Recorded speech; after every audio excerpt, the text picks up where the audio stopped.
The fluorescent lights hummed overhead as Sarah Chun adjusted her reading glasses and filed the quarterly expense reports with mechanical precision. To everyone at Meridian Financial Tower, she was just another face in the sea of administrative staff, quiet, efficient, unremarkable. But when armed terrorists stormed the 47th floor that Tuesday morning and took 500 employees hostage, they had no idea that the woman organizing paperwork in Cubicle 23B had once led the most classified operations in hostile territories around the world. What happened next would reveal that some secrets are worth keeping until innocent lives depend on them. Preparing and narrating this type of story took us long efforts and hard work. So if you are enjoying the story, please consider subscribing to our channel. Sarah had perfected the art of invisibility over the past 3 years. Every morning at 7:30 a.m., she'd swipe her access card at the employee entrance of Meridian Financial Tower in downtown Seattle, exchange polite nods with the security guards, and take the elevator to the 31st floor where she worked as an executive assistant to Regional Manager Thomas Morrison. Her desk was positioned strategically near the back corner of the office, close enough to the emergency stairwell that she could monitor all entry and exit points without appearing to do so. Old habits died hard, even in civilian life. The transformation from Lieutenant Commander Sarah Chun, Navy SEAL Team 6 operator, to Sarah Chun, administrative assistant, had been as deliberate as it was complete. Gone were the tactical boots, replaced by sensible flats that made no sound on polished office floors.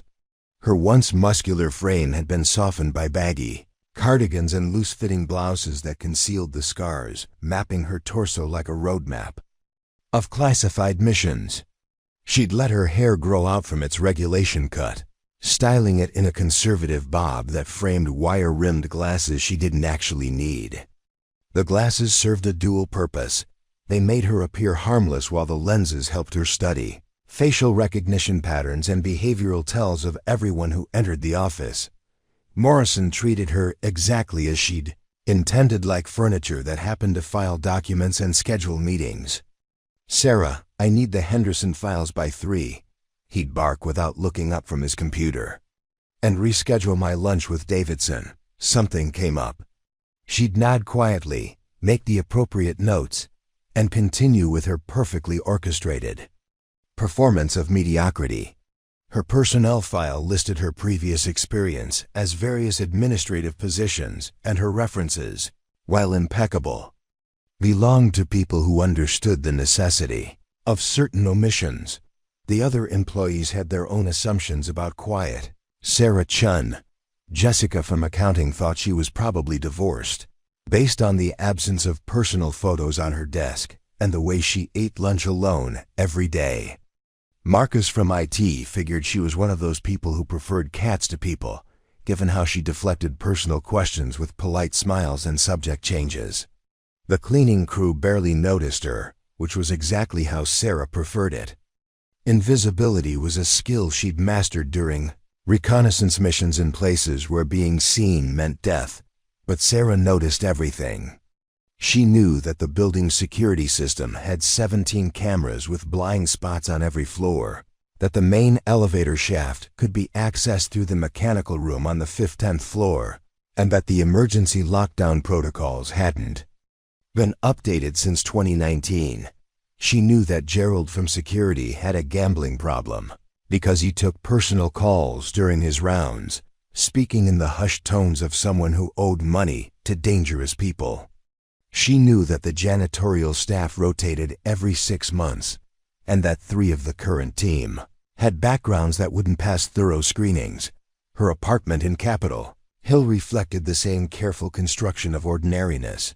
The living room featured generic furniture from discount stores, mass-produced artwork that revealed nothing about personal taste, and a bookshelf filled with romance novels and self-help guides she'd never read. But the bedroom closet held secrets that would shatter her carefully maintained facade. Behind a false wall, wrapped in waterproof cases, lay equipment that had never appeared on any official inventory, ceramic knives that wouldn't trigger metal detectors, communication devices that operated on frequencies unavailable to civilian law enforcement, and documents bearing stamps from agencies that didn't officially exist. The decision to disappear into civilian life hadn't been made lightly. After 12 years of operations that pushed the boundaries of what the human body and mind could endure, Sarah had reached a breaking point that her commanding officers couldn't understand. The mission in Yemen had been the final straw. 18 hours trapped behind enemy lines with a wounded teammate, making decisions that saved American lives, but cost her something that regulations couldn't quantify. The official report praised her tactical judgment and recommended her for commendation. The unofficial reality was that Lieutenant Commander Sarah Chun had started seeing the faces of people she'd killed in her coffee cup. Reflections. The military psychiatrist had been thorough, but ultimately inadequate. Post-deployment adjustment issues, he diagnosed. Prescribing medication and mandatory counseling sessions have felt like interrogations disguised as therapy. Sarah had learned to give the answers that would satisfy his reports while keeping the real damage buried beneath layers of professional competence. When her enlistment period ended, she declined re-enlistment and vanished into the administrative maze of civilian employment, trading her security clearance for the anonymity of office life. Thomas Morrison's morning routine provided Sarah with predictable cover for her own activities. He arrived at 8:15 a.m., spent 20 minutes reviewing market reports while drinking coffee that she'd programmed to brew automatically, then began his day with a series of phone calls that rarely required her input. This schedule allowed Sarah to conduct what she privately called environmental assessments, systematic evaluations of the office's security, vulnerabilities, and the behavioral patterns of everyone who worked there. She'd identified potential threats long before they materialized. The new cleaning crew had been hired through a staffing agency with loose background check procedures. Two of them, Viktor Petrov and Alexei Kozlov, carried themselves with the controlled awareness of men who'd received military training outside the United States. Their work patterns were too efficient, their movements too purposeful for people whose job involved emptying trash cans and vacuuming carpets. When she'd casually engaged them in conversation about their previous work experience, their English had carried accents that shifted subtly depending on the topic of discussion. Third member of their team, a woman who called herself Maria Santos, had mannerisms that suggested extensive firearms training. She held her cleaning supplies with the grip pattern of someone accustomed to weapons, and her eyes constantly tracked exit routes and potential cover positions. Sarah had observed her during routine cleaning sessions, noting how Maria's attention focused on locations that would be strategically valuable during a building takeover: security stations, communication centers, and executive offices where high-value personnel would be located.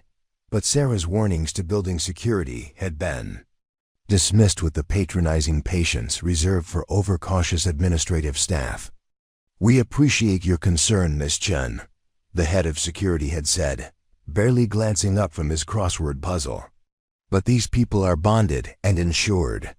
Their agency handles all the background checks." Sarah had nodded politely and retreated to her desk, knowing that sometimes the most dangerous threats came disguised as routine services. Her evenings were spent maintaining skills that her co-workers couldn't imagine she possessed. The basement of her apartment building provided space for equipment that appeared to be standard exercise gear, but served purposes that went beyond civilian fitness routines.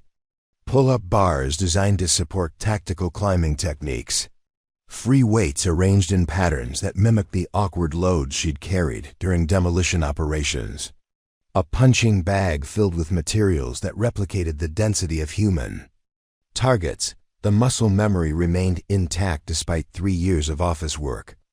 Her hands still automatically checked weapon positions that no longer existed. Her eyes still conducted tactical sweeps of every room she entered, and her sleeping patterns remained locked in the 4-hour cycles that had kept her alive during extended operations.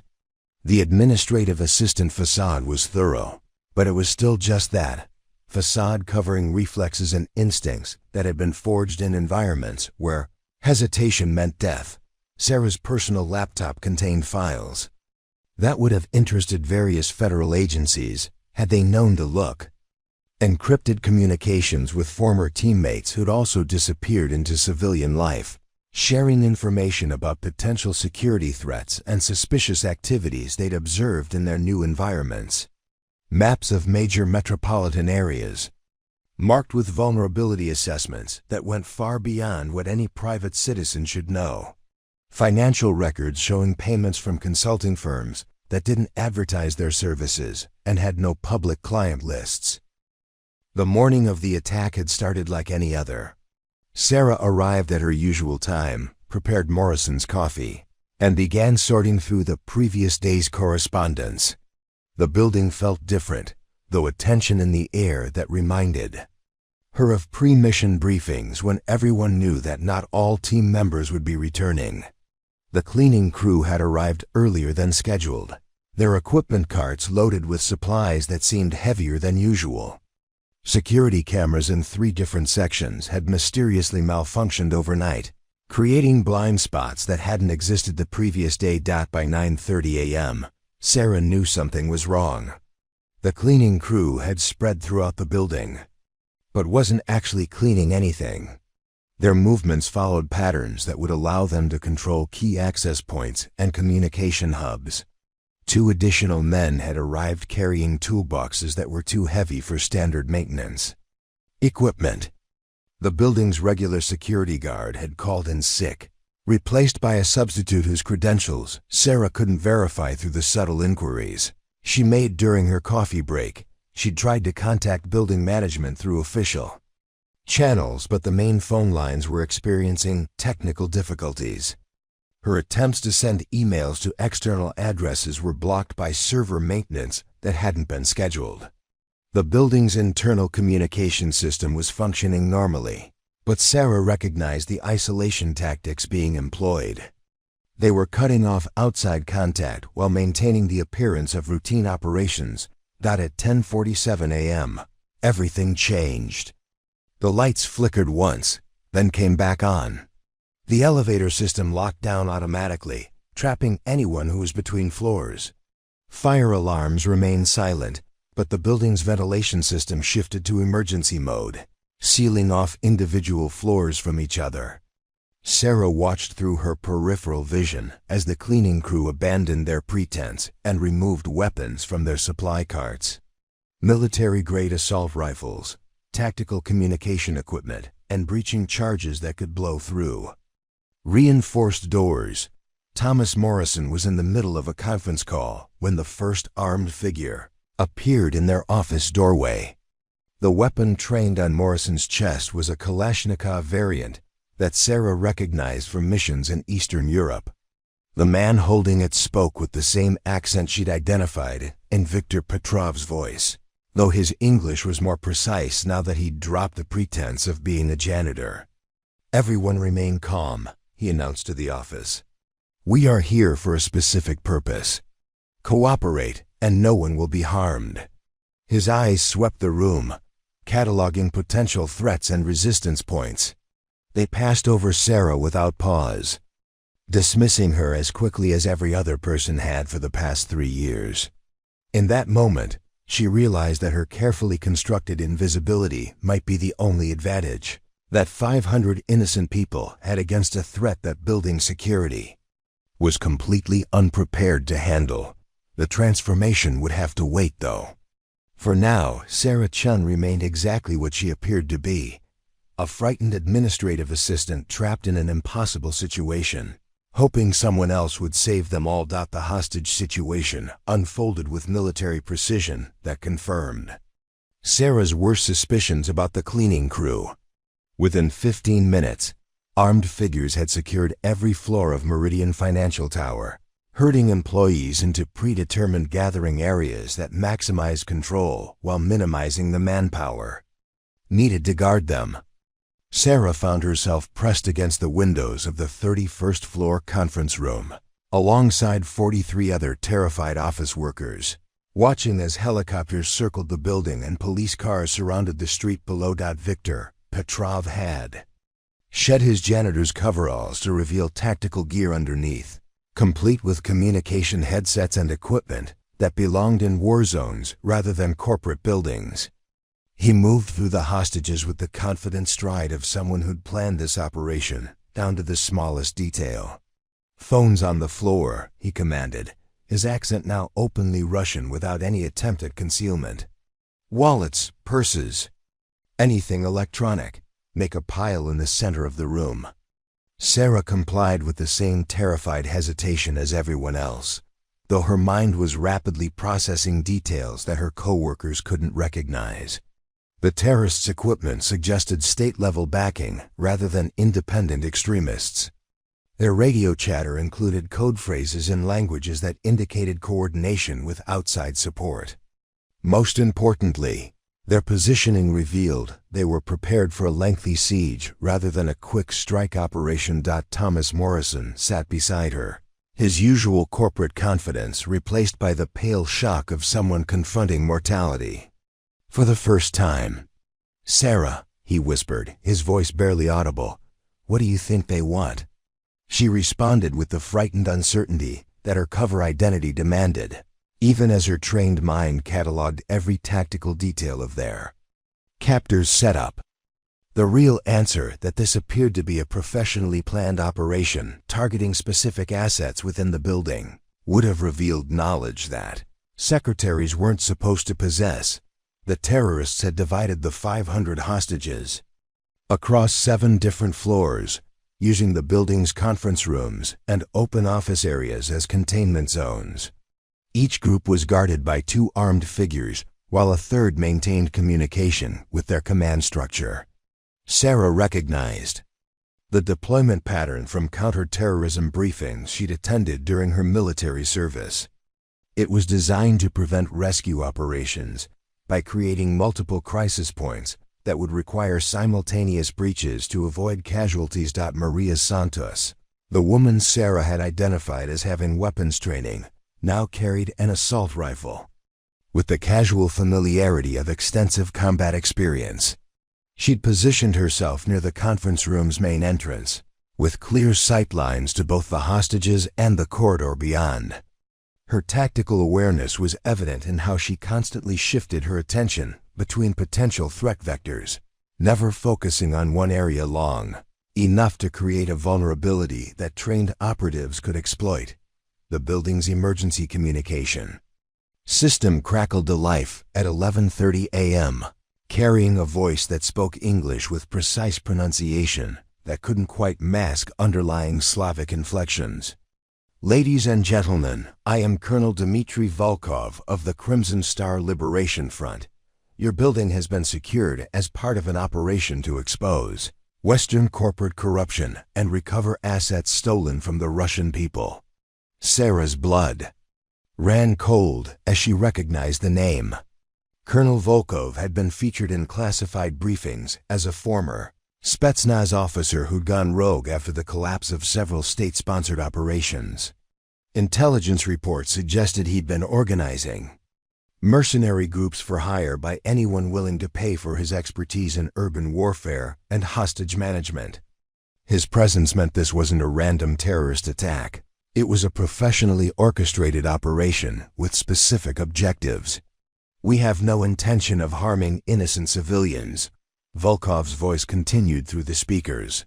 "However, certain individuals within this building possess information and resources that rightfully belong to the Russian Federation. Until these assets are recovered, all personnel will remain under our protection." The word protection carried the unmistakable tone of a threat disguised as reassurance. Jessica from accounting began crying quietly, her shoulders shaking as the reality of their situation settled over the group.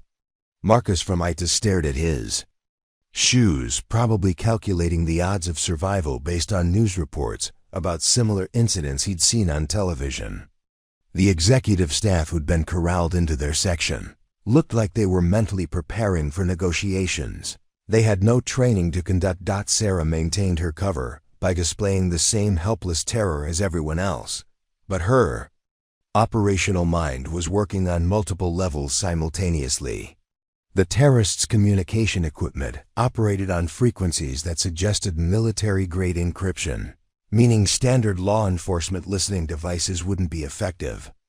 Their weapons were maintained with the precision of professional soldiers rather than extremist amateurs.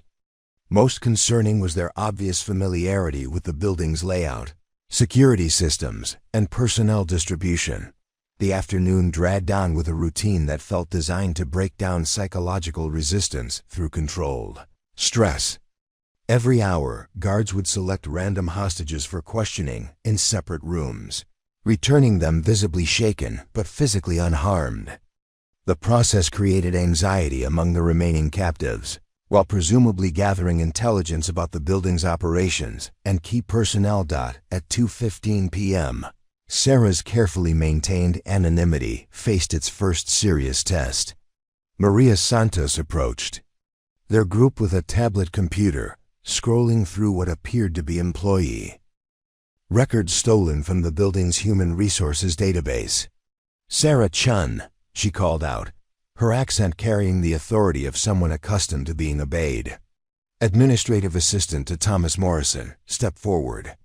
Sarah's pulse increased, but she forced herself to respond with the confused fear that any civilian would feel in such circumstances. What do you want with me?" she stammered, rising slowly from her position against the window. The act wasn't entirely performance, even with her training. Being singled out by armed terrorists carried genuine danger that couldn't be ignored. "Your employment records show gaps," Maria stated, studying the tablet screen with professional interest. 3 years ago, you appeared in Seattle with references, but no detailed work history. Previous employers listed as confidential government contractor. Explain these discrepancies. The questioning technique was sophisticated, designed to identify potential undercover operatives or individuals with hidden connections to law enforcement. Sarah's cover story had been prepared for exactly this scenario, though she'd hoped never to use it. "I worked for a defense contractor in Virginia," she replied, allowing her voice to shake with what appeared to be fear, but was actually controlled nervousness. "Document processing for security clearance applications. We signed non-disclosure agreements about our work, so the references are intentionally vague." The explanation was plausible enough to be believable while containing enough truth to pass scrutiny from anyone with access to legitimate government databases. Defense contractors regularly employed administrative staff with restricted work histories, and the security clearance process generated exactly the kind of confidential employment records that would create gaps in civilian documentation. Maria studied Sarah's face with the intensity of someone trained to recognize deception. But Sarah's years of undercover work had taught her to project exactly the right combination of nervousness and honesty that would satisfy such examinations. After 30 seconds that felt like an eternity, Maria lowered the tablet and moved on to question the next person on her list. The incident revealed how thoroughly the terrorists had prepared for this operation.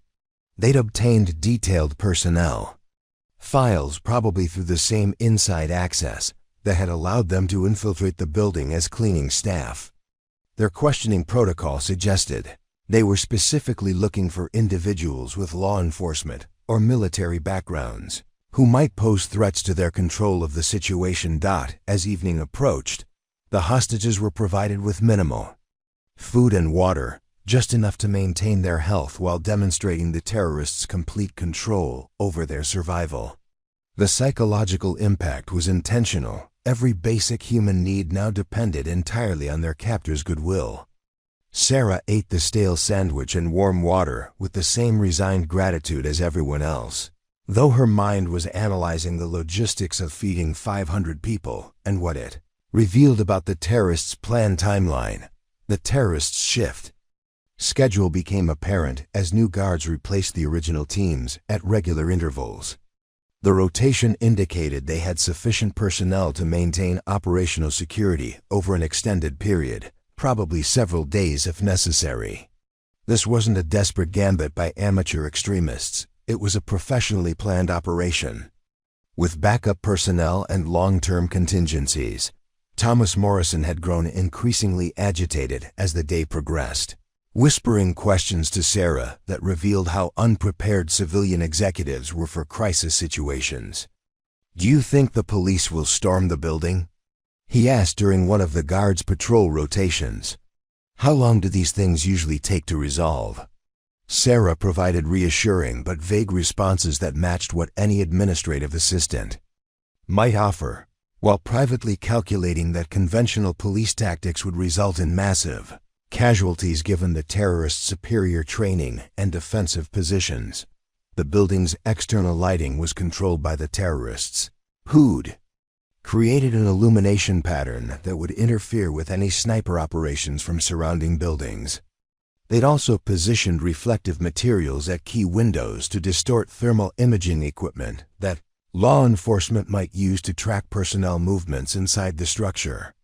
Every defensive measure demonstrated military-level tactical knowledge that went far beyond anything civilian security forces usually encountered. By nightfall, Sarah had completed a comprehensive assessment of the terrorists' operational structure, defensive capabilities, and apparent objectives. The Crimson Star Liberation Front wasn't interested in random destruction or political statements. They were conducting a targeted extraction operation disguised as terrorism. Someone or something inside Meridian Financial Tower was valuable enough to justify this level of risk and resources. The question that kept Sarah awake as other hostages tried to sleep on the conference room floor was whether she could continue maintaining her cover while 500 innocent people depended on someone taking action that local law enforcement wasn't equipped to provide. Her training had prepared her for exactly this type of situation, but revealing her capabilities would mean abandoning the carefully constructed life she'd built to escape the violence of her military service. As she lay in the darkness, listening to the quiet sobs of terrified co-workers and the distant radio chatter of guards who thought they'd secured an easy victory, Sarah Chun began mentally preparing for a decision that would change everything. Tomorrow would bring new developments that might force her to choose between maintaining her peaceful anonymity and becoming the weapon that these terrorists had no idea was hidden among their carefully controlled captives. The morning would reveal whether Sarah Chun, administrative assistant, could continue to exist alongside the operational requirements that might be the hostages. Only hope for survival. Dawn brought no relief to the hostages trapped on the 31st floor. The terrorists had maintained their guard rotations throughout the night, ensuring that any thoughts of resistance were quickly discouraged by the constant presence of armed figures patrolling between the scattered groups of captives. Sarah had managed perhaps 2 hours of genuine sleep, her body automatically cycling through the rest patterns that had sustained her during extended operations in hostile territory. The morning routine established by their captors revealed additional layers of their operational sophistication. Bathroom breaks were conducted in groups of 5, with armed escorts and strict time limits that prevented any opportunity for planning or communication between different hostage groups. Food distribution followed military protocols, calculated portions designed to maintain basic health while creating dependency on their captors. Continued cooperation. Colonel Volkov's voice returned to the building's communication system at precisely 7 a.m., delivering what sounded like a prepared statement to both the hostages and the law enforcement agencies, undoubtedly monitoring their transmissions. "Representatives of the corrupt Western financial system," he began, his English now carrying the formal tone of diplomatic communications. "Our investigation of Meridian Financial Tower has uncovered evidence of systematic money laundering operations conducted on behalf of oligarchs who fled Russia with stolen state assets." Sarah recognized the rhetoric as carefully crafted propaganda. designed to justify their actions to international observers while providing cover for their true objectives. The Crimson Star Liberation Front was presenting itself as an anti-corruption organization rather than a terrorist group, a distinction that would complicate law enforcement response and potentially limit the tactical options available to rescue teams. Specifically, Volkov continued, our intelligence indicates that accounts managed by this institution contain approximately $2.3 billion in assets, illegally transferred from Russian state enterprises between 2014 and 2019. Until these funds are returned to their rightful owners, we will maintain security over this facility and its personnel. The claim was sophisticated enough to contain elements of plausibility. Meridian Financial did manage international investment accounts, and money laundering through legitimate financial institutions had become a standard method for moving illicit funds across national boundaries.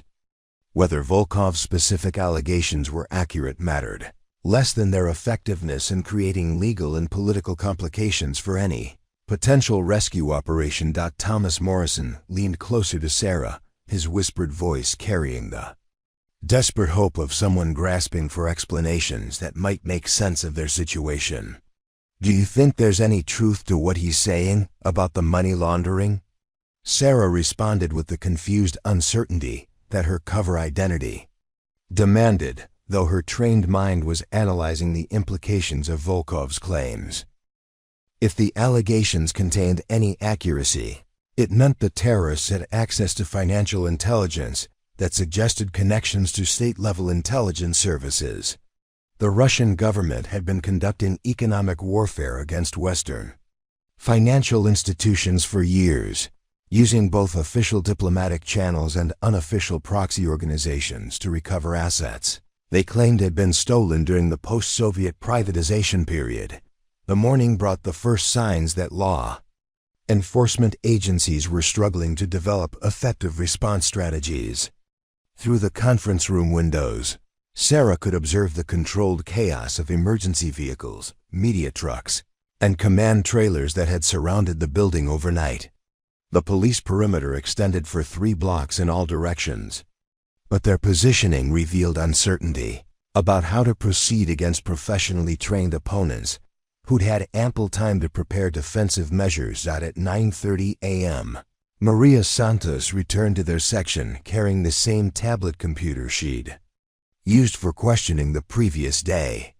This time, however, her attention focused on the executive personnel who'd been grouped together near the far wall of the conference room. Regional Manager Thomas Morrison, she called out, her voice carrying the businesslike tone of someone following a predetermined agenda. Morrison's face went pale as he rose slowly from his position beside Sarah. Yes, that's me," he stammered, his corporate confidence completely absent in the face of armed authority. Sarah watched as he was escorted from the room, noting how Maria's tactical awareness remained constant even during routine prisoner movements. The woman never presented an exposed target, always maintaining positions that provided cover and clear sight lines to potential threats. The questioning sessions had become more focused and intensive as the operation progressed. Hostages who were removed for interrogation now returned with visible signs of stress that went beyond simple fear.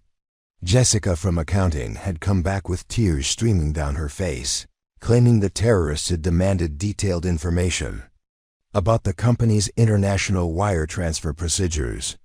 Marcus from IT had been questioned about the building's computer networks and security protocols, suggesting the terrorists were gathering intelligence for objectives that extended beyond their public demands. Sarah's concern deepened when she realized the pattern of interrogations was systematically targeting personnel with access to different aspects of Meridian Financial's operations. The terrorists weren't conducting random intimidation. They were methodically mapping the company's organizational structure and operational capabilities. This level of preparation suggested they had specific extraction objectives that required detailed knowledge of internal systems and procedures. The afternoon brought news that changed everything. Colonel Volkov's voice returned to the communication system, but this time his message was directed specifically at law enforcement agencies rather than the general public. "To the federal authorities surrounding this building," he announced, his tone carrying the authority of someone delivering an ultimatum. "Our investigation has identified 17 specific accounts containing Russian state assets. We require complete transaction records for these accounts, dating back to their establishment." He proceeded to read a list of account numbers and routing codes that demonstrated impossible access to confidential financial information. Sarah recognized several of the numerical sequences as matching formats used by intelligence agencies for tracking international money movement, suggesting the terrorists had obtained their information through sources with access to classified financial surveillance data. "Additionally," Volkov continued, "we require the physical presence of Dr. Elena Petrov, currently residing under asylum protection in the United States. Dr. Petrov possesses encryption keys necessary to access certain accounts that were established using her mathematical algorithms. She has 24 hours to present herself at this location, or we will begin executing hostages at 1-hour intervals until our demands are met." The conference room fell into stunned silence as the implications of Volkov's ultimatum settled over the hostages. Sarah felt ice forming in her veins as she realized the true scope of the operation they were trapped within. Dr. Elena Petrov was a name from classified briefings she'd attended during her final year of military service, a Russian mathematician who defected to the United States with evidence of financial algorithms being used to hide state assets in Western banking systems. If the terrorists were specifically demanding Elena Petrov's presence, it meant this operation was connected to intelligence networks that operated at the highest levels of international espionage.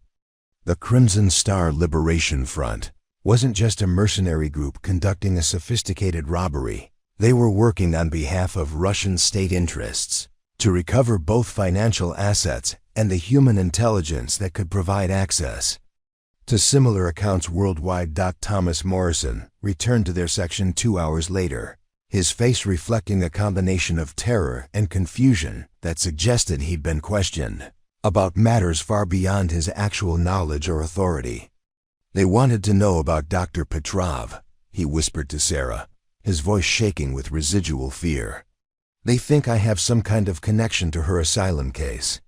I told them I'm just a regional manager. I don't know anything about federal witness protection programs."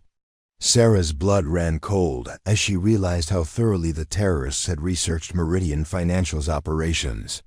Morrison's department did handle certain government contractor accounts that could theoretically provide connections to federal agencies, but the terrorists' knowledge of these relationships suggested access to information that should have been compartmentalized across multiple security classifications. The evening brought escalating tensions as media reports, filtering through the terrorists' controlled communications, revealed the political complexities surrounding their demands. Dr. Elena Petrov's asylum case had become a diplomatic flashpoint between the United States and Russia, with both governments claiming legal authority over her status and the information she possessed. Federal negotiators were apparently struggling to develop response strategies that wouldn't compromise ongoing intelligence operations while also ensuring the safety of 500 civilian hostages. The terrorists had created a scenario where any decisive action by law enforcement would have international ramifications that extended far beyond the immediate crisis. As night fell over the besieged building, Sarah found herself facing a decision that would define everything that happened next. Her military training had prepared her for exactly this type of scenario: professionally trained opponents with superior positioning, civilian casualties as a primary constraint, and time pressure that favored the enemy's strategic objectives. But acting on that training would mean abandoning the carefully constructed anonymity that had allowed her to escape the violence of her previous life. It would mean revealing capabilities that would inevitably draw attention from federal agencies who might have their own questions about her classified service record and the circumstances of her transition to civilian life. The whispered conversations around her revealed how quickly hope was fading among the other hostages. People were beginning to discuss what they would say to their families if given the opportunity to make final phone calls. The psychological pressure was working exactly as the terrorists had intended, breaking down resistance while creating desperation that would make any rescue attempt more complicated. Sarah lay in the darkness, listening to the quiet despair of people who had never imagined they would face mortality in such circumstances. Her trained senses tracked the guard rotation patterns, analyzed the defensive positions she could observe from their location, and calculated the tactical requirements for neutralizing threats while minimizing civilian casualties. 24 hours remained before Colonel Volkov's deadline expired and the executions were scheduled to begin. Federal negotiators might find ways to extend the timeline, but Sarah's experience with similar operations suggested that professionally trained terrorists rarely made empty threats. The killing would start exactly when promised, unless someone took action to prevent it. The question that kept her awake was whether she could live with herself if she maintained her cover while innocent people died around her, or whether revealing her true capabilities was worth the risk of exposing herself to consequences that could destroy the peaceful life she'd worked so hard to build. By morning, one way or another, Sarah Chun would have to decide whether she remained an administrative assistant hiding from her past, or became the weapon that 500 hostages desperately needed someone to be. The second morning of captivity began with an execution that changed everything. At exactly 7 a.m., Colonel Volkov's voice crackled through the building's communication system with an announcement that sent waves of terror through every hostage group. Federal authorities have failed to demonstrate good faith in meeting our reasonable demands. To encourage more productive negotiations, we will now provide a demonstration of our resolve. Sarah heard the single gunshot echo from somewhere above them, followed by screams that were quickly silenced. The conference room fell into absolute silence as 43 people processed the reality that their captors had moved beyond threats to actual murder.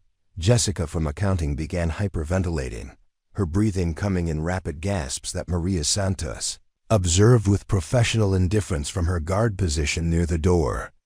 The next execution will occur in precisely 23 hours if Dr. Elena Petrov has not surrendered herself to our custody. Volkov continued, his voice carrying no emotion despite having just ordered the death of an innocent civilian. Federal negotiators are advised that further delays will result in accelerated eliminations according to our predetermined schedule. Thomas Morrison grabbed Sarah's arm with trembling fingers, his whispered voice barely audible even in the absolute quiet that had settled over their group. They actually killed someone. This isn't just intimidation anymore. They're really going to murder all of us. His corporate background had provided no preparation for the reality of facing systematic execution, and Sarah could see the psychological breakdown beginning in his eyes. Sarah forced herself to respond with the same terrified helplessness as everyone else, though her military training was analyzing tactical implications with cold precision. The execution had served multiple purposes, demonstrating credible threat to federal negotiators, breaking down psychological resistance among the remaining hostages, and establishing a timeline that would prevent extended siege scenarios that might favor law enforcement response teams. The morning brought intensified interrogation sessions as the terrorists apparently shifted their strategy from gathering intelligence to preparing for rapid extraction. Viktor Petrov personally supervised the questioning of senior executives, using techniques that Sarah recognized from counter-resistance training as designed to break down mental defenses quickly rather than gathering information through patient psychological manipulation. At 10:15 a.m., Sarah's carefully maintained anonymity faced its most serious challenge yet. Maria Santos approached their section carrying a different tablet computer, this one displaying what appeared to be facial recognition. SOFTWARE analyzing digital photographs. Several of you worked for government contractors before joining Meridian Financial, she announced, her accent more pronounced as stress levels increased throughout the building. Our intelligence analysis has identified potential discrepancies in employment histories that require immediate clarification. The tablet screen showed employee photographs alongside data that had clearly been obtained through sophisticated database searches, possibly using facial recognition algorithms to cross-reference against federal personnel records that should have been classified beyond civilian access. Sarah's pulse increased as she realized the implications of what she was observing. The terrorists had access to intelligence resources that suggested state-level backing, probably through connections to Russian intelligence services that maintained extensive files on American military and intelligence personnel. Her carefully constructed cover identity might not withstand scrutiny from systems designed to identify undercover operatives. Sarah Chun, Maria called out, causing Sarah's blood to run cold even as she forced herself to respond with confused fear. Your photograph has been flagged by our facial recognition systems as potentially matching classified federal personnel databases. Step forward for enhanced verification procedures. The moment Sarah had dreaded for 3 years had arrived. Her operational instincts screamed at her to assess Maria's positioning for tactical vulnerabilities, while calculating the most efficient methods for neutralizing the threat she represented. But revealing such awareness would instantly confirm the suspicions that had prompted this confrontation. Instead, Sarah rose slowly from her position against the window, allowing genuine nervousness to show through her carefully maintained facade. "I don't understand what you're talking about," she said, her voice carrying exactly the right combination of confusion and fear that any innocent civilian would display. "I've never worked for the federal government directly." Maria studied her tablet screen with the intensity of someone comparing physical features against archived photographs. "Our systems indicate 73% probability to match with Lieutenant Commander Sarah Chun, United States Navy, discharged in 2021 following classified operational deployments. Explain this discrepancy immediately." The accusation hung in the air like a loaded weapon pointed directly at Sarah's chest. Around her, the other hostages shifted uncomfortably, suddenly viewing their quiet co-worker as potentially connected to the military forces that might be planning rescue operations. Thomas Morrison stared at her with a mixture of confusion and hope, wondering if Sarah might somehow represent salvation from their impossible situation. Sarah's response had to threaten impossible, needle convincing enough to satisfy scrutiny, while maintaining the fiction that had protected her for 3 years. "That's not me," she replied, allowing her voice to shake with what appeared to be fear but was actually controlled calculation. "I have a common name. Lots of people are named Sarah Chun. This is obviously some kind of mistake." The explanation was weak, and Maria's expression indicated she recognized it as such. The tablet screen displayed side-by-side photographs that showed enough similarity to justify further investigation, though the civilian disguise Sarah had maintained included subtle changes to her appearance that created plausible deniability for anyone without access to detailed biometric analysis. "Remove your glasses," Maria commanded, stepping closer with the professional awareness that Sarah recognized from her own tactical training. "Our facial recognition systems need clear imagery for definitive identification."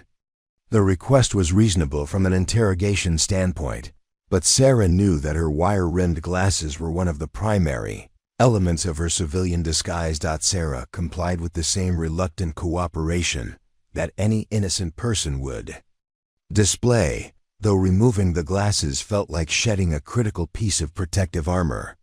Without the visual distortion they provided, her facial features became more clearly defined. potentially matching archived military photographs with greater accuracy. Maria held up the tablet computer, using its camera function to capture high-resolution images for comparison against whatever databases the terrorists had accessed. The process took approximately 30 seconds, during which Sarah maintained the confused anxiety that her cover identity demanded while mentally preparing for the possibility that her 3-year masquerade was about to end permanently. Preparing and narrating this type of story took us long efforts and hard work. So if you are enjoying the story, please consider subscribing to our channel. Facial structure analysis indicates 89% probability match, Maria announced, her voice carrying the satisfaction of someone whose suspicions had been confirmed. Lieutenant Commander Sarah Chun, Naval Special Warfare Development Group, multiple classified deployments to hostile territories, specialized training in counter-terrorism operations and urban warfare. The conference room fell into stunned silence as Sarah's fellow hostages processed the implications of what they'd just heard. Jessica from accounting stared at her with wide eyes, suddenly understanding that the quiet woman who'd shared coffee breaks with them for 3 years was actually a highly trained military operative. Marcus from IT looked simultaneously terrified and hopeful, wondering whether Sarah's presence might somehow improve their chances of survival. Thomas Morrison's reaction was the most complex relief that someone with relevant training was among their group, combined with anger that she'd concealed such crucial information during their captivity. "Is it true?" he whispered, his voice barely audible but carrying desperate hope. "Are you really Navy?" Sarah knew that her response would determine everything that happened next. Continuing to deny the identification would become increasingly difficult as the terrorists applied more sophisticated verification methods. But confirming her military background would instantly make her the primary threat that their captors would need to neutralize before proceeding with their operational objectives. "Yes," she said quietly, allowing 3 years of carefully maintained fiction to collapse in a single word. "I'm Lieutenant Commander Sarah Chun, United States Navy, former SEAL Team 6 operator, discharged in 2021, following 12 years of active service in classified special operations." The admission felt like stepping off a cliff into an abyss of unknown consequences. Around her, the other hostages began whispering among themselves, their voices carrying the mixture of fear and hope that came with discovering they had a potential protector among their ranks. Maria Santos raised her assault rifle, recognizing that the operational dynamic had fundamentally changed with Sarah's revelation. "Hands behind your head," Maria commanded, her voice carrying the authority of someone who'd transitioned from guard duty to active threat neutralization. "You will be secured separately from the other hostages until Colonel Volkov determines how to proceed with this development." Sarah complied with the order, though her trained mind was rapidly assessing tactical options that had become available now that her cover was blown. The other hostages were staring at her with expressions ranging from terror to desperate hope, suddenly viewing their quiet coworker as someone who might possess the skills necessary to save them all. As Maria secured her hands with military-grade restraints, Sarah caught Thomas Morrison's eye and gave him the slightest nada gesture that conveyed more than words about what might be possible now that pretense was no longer necessary. The administrative assistant who had filed reports and scheduled meetings for 3 years was gone forever. What remained was the weapon that Colonel Volkov and his professionally trained terrorists had no idea. They just awakened in their carefully controlled environment. The question now was whether Lieutenant Commander Sarah Chun could find a way to use her revealed capabilities to save 499 innocent lives before the execution deadline expired in less than 20 hours. The real mission was about to begin. Colonel Volkov arrived on the 31st floor 40 minutes after Sarah's identity had been exposed, his presence commanding immediate attention from both hostages and guards. He moved with the fluid precision of someone who'd spent decades in military command positions, his tactical gear-bearing insignia that Sarah recognized from classified briefings about Russian Special Forces units. When their eyes met across the conference room, she saw the calculating assessment of a professional warrior evaluating a potential threat. "Lieutenant Commander Sarah Chen," he said, his English carrying the formal precision of diplomatic communications despite the circumstances. "Your service record makes for fascinating reading. 12 years of classified operations, including missions in Syria, Afghanistan, Yemen, and several locations that don't appear on official maps. Team leader for 17 successful hostage rescue operations, with a specialty in urban warfare and counter-terrorism tactics." Sarah remained silent, recognizing the interrogation technique of displaying superior knowledge to establish psychological dominance. Volkov's information about her classified service record indicated access to intelligence databases that should have been compartmentalized beyond foreign military officers, suggesting connections to Russian intelligence services at the highest operational levels. "Your discharge paperwork indicates personal reasons, following what your military describes as successful completion of final operational deployment," Volkov continued, circling her restrained position with the predatory awareness of someone who'd conducted similar interrogations in environments where international law provided no protection.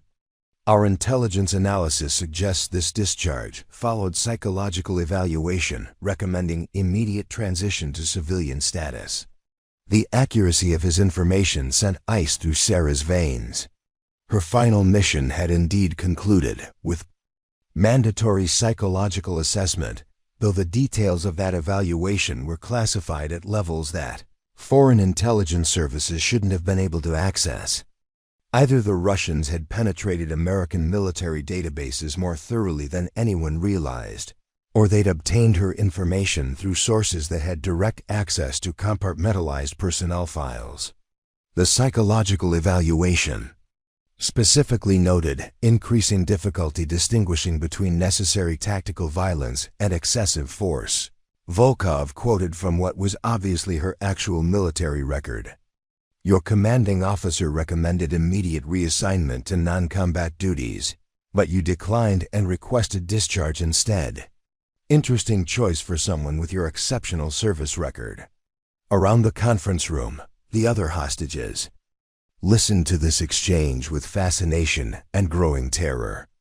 Learning that their quiet coworker was a highly trained military operative had initially provided hope, but Volkov's detailed knowledge of her psychological issues was creating doubt about whether her presence represented salvation or additional danger. Thomas Morrison shifted uncomfortably in his position against the window, whispering to Jessica from accounting in barely audible tones.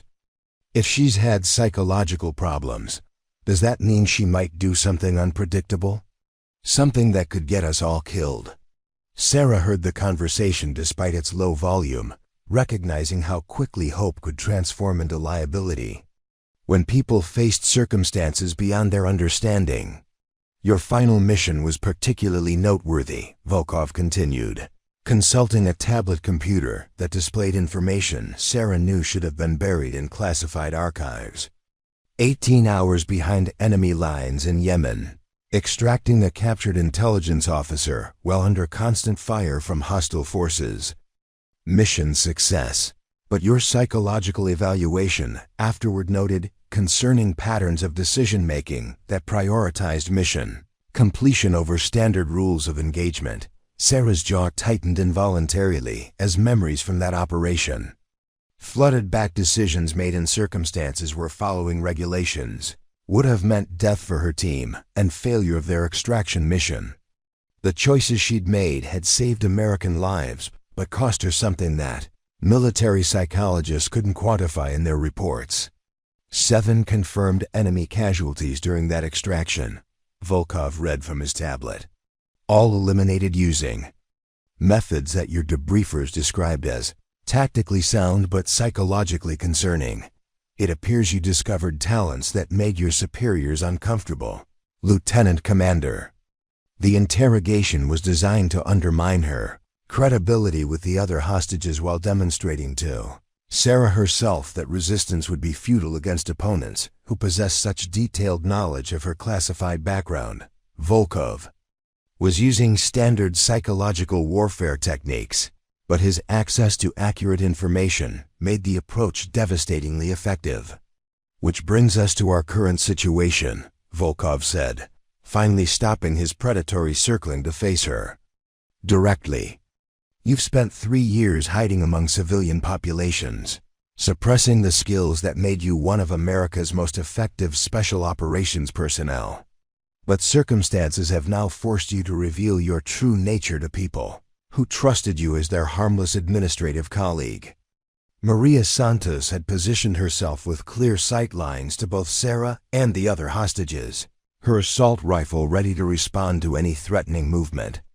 Sarah noted the professional spacing that would prevent her from reaching either target before Maria could react, recognizing tactical positioning that matched her own training standards.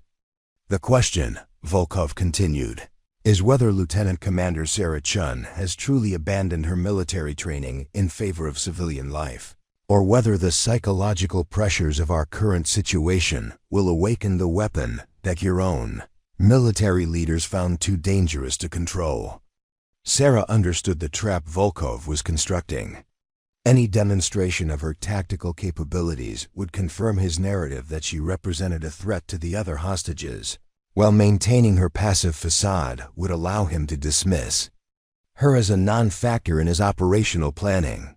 Either response served his strategic objectives while undermining her potential effectiveness. "I'm not a weapon," Sarah replied quietly, her voice carrying the controlled calm that had characterized her military service. "I'm a person who learned skills that were necessary for protecting innocent lives. The same skills that might be necessary now, depending on how this situation develops."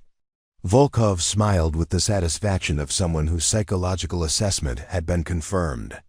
"There it is," he announced to his subordinates, though his words were clearly intended for the terrified hostages. The transition from civilian facade to operational mindset. Notice how quickly she shifts from administrative assistant to military operative when circumstances demand it. The observation was accurate and deeply unsettling to the people who'd worked alongside Sarah for 3 years without suspecting her background. Marcus from IT stared at her with newfound wariness, while Jessica from accounting pressed herself further against the window as if trying to increase distance from someone she no longer recognized. "Your presence creates interesting tactical complications," Volkov continued, returning his attention to Sarah while maintaining awareness of the broader room dynamics. "Standard hostage management protocols assume captives with no relevant training or capability for organized resistance. But you represent a variable that could significantly alter the operational parameters we've established." Sarah recognized the strategic calculation behind his words. Professional terrorists planned their operations around controlling specific risk factors, and the presence of trained military personnel among their captives represented a threat multiplier that required immediate neutralization or careful management. "However," Volkov added, his tone shifting to carry implied threat, "your effectiveness as a potential resistance leader depends entirely on the cooperation of people who must now question whether trusting you represents safety or additional danger. Military operators excel in environments where everyone understands their role and follows orders without question. Civilian hostages, particularly those who feel deceived about your identity, present different challenges." The psychological warfare was sophisticated and effective. By emphasizing Sarah's deception about her background, Volkov was creating doubt among the other hostages about her trustworthiness and judgment. People who might have rallied around a revealed protector were instead questioning whether her military training made her more dangerous than helpful in their current circumstances. "Victor," Volkov called to his subordinate, "escort Lieutenant Commander Chun to the executive conference room on the 35th floor." She be held separately from the general hostage population while we determine how her presence affects our operational timeline.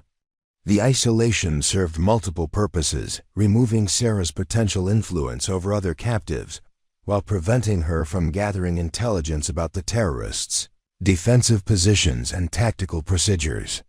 But it also represented an opportunity that Sarah's training had prepared her to exploit. Despite the psychological pressure Volkov had applied to undermine her credibility. As Viktor Petrov secured additional restraints around her ankles, Sarah made brief eye contact with Thomas Morrison. Despite his obvious fear and confusion about her revealed identity, she saw something in his expression that suggested he understood the reality of their situation better than Volkov's psychological manipulation had intended. "Take care of them," Morrison whispered as she was led past his position, his voice barely audible but carrying genuine appreciation for what she might attempt on their behalf. The simple acknowledgement provided confirmation that not all the hostages had been swayed by Volkov's efforts to portray her as an additional threat rather than potential salvation.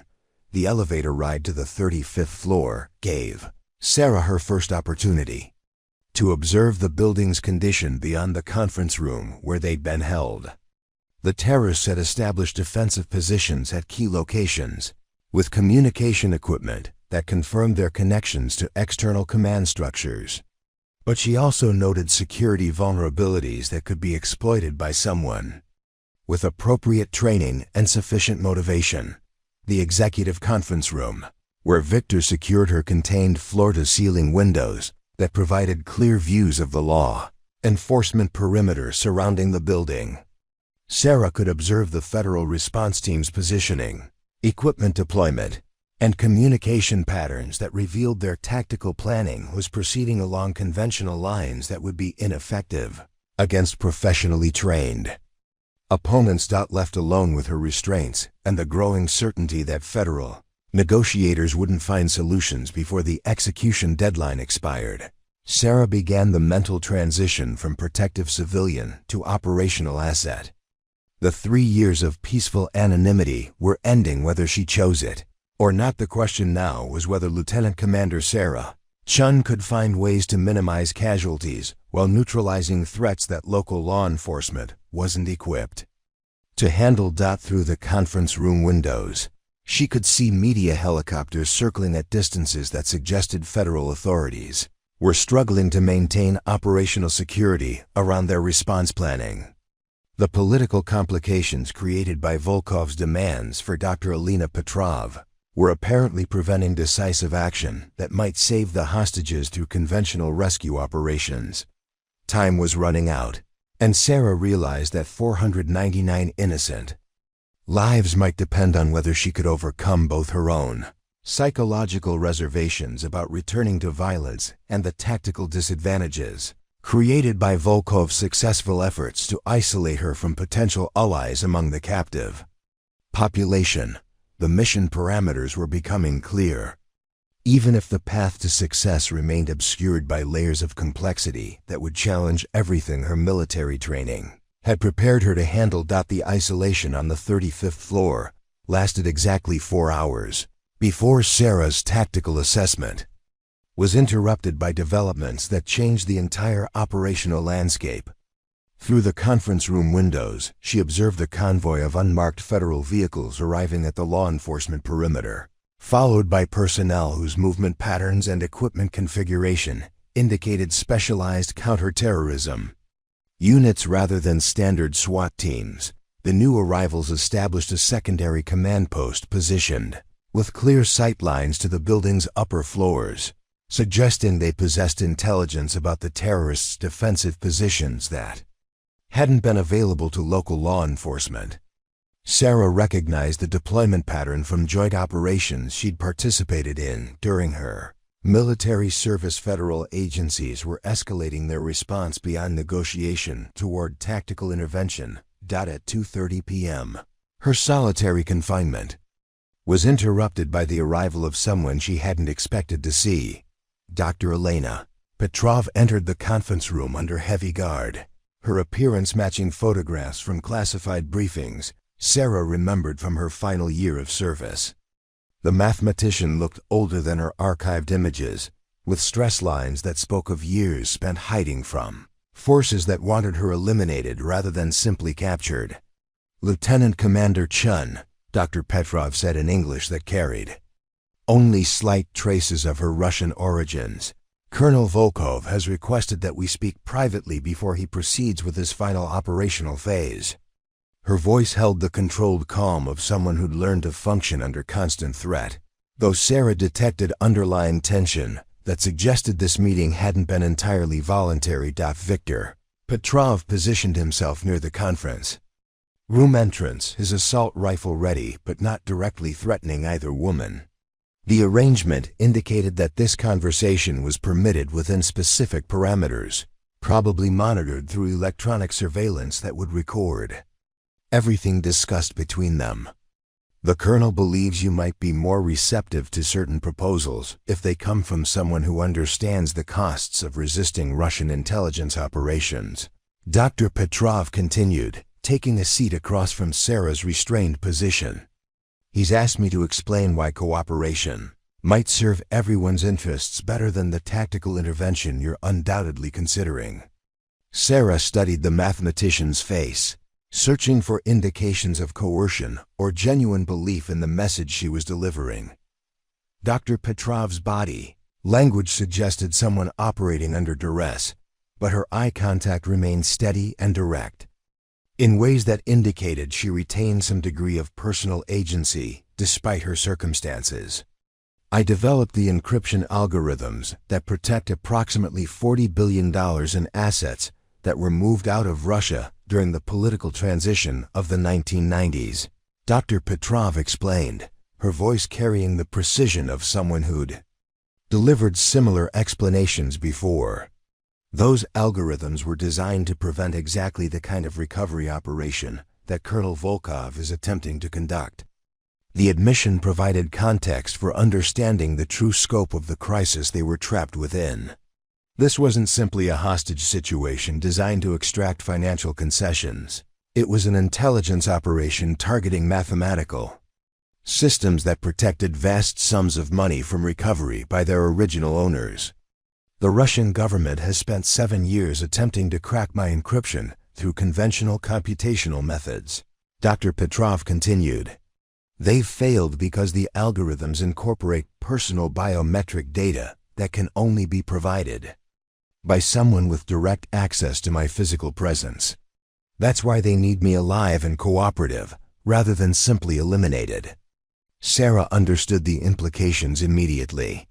The terrorists weren't planning to release the hostages after obtaining Dr. Petrov's cooperation. They were using the threat of mass casualties to ensure her compliance with demands that would compromise financial security systems protecting assets worth billions of dollars. "Colonel Volkov has made his position clear," Dr. Petrov said, her voice carrying regret that seemed genuine despite the circumstances.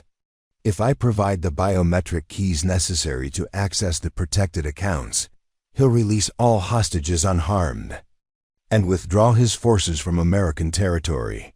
If I refuse, he'll begin executing civilians until I change my mind." The mathematician's dilemma was designed to be unsolvable through conventional moral reasoning.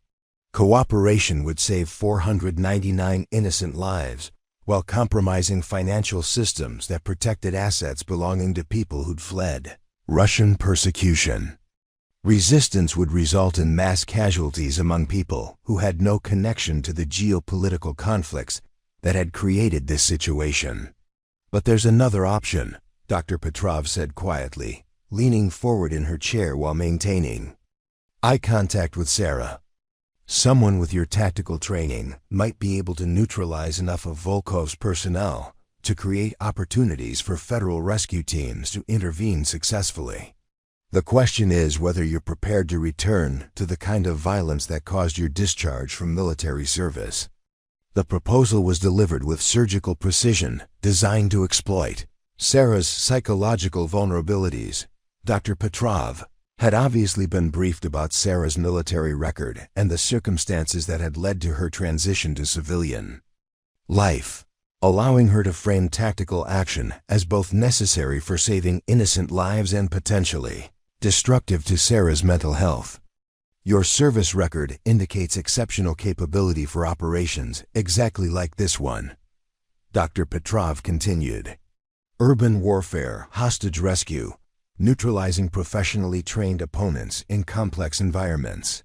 But it also indicates that such operations extracted psychological costs that your military leadership found concerning. Sarah remained silent, recognizing the sophisticated psychological manipulation being applied to her decision-making process. Dr. Petrov was presenting cooperation and resistance as equally problematic choices while implying that tactical intervention represented a third option that carried personal risks she might not be willing to accept. Colonel Volkov has studied your psychological evaluations extensively, Dr. Petrov revealed, her voice carrying what seemed like genuine concern despite her role in delivering his message.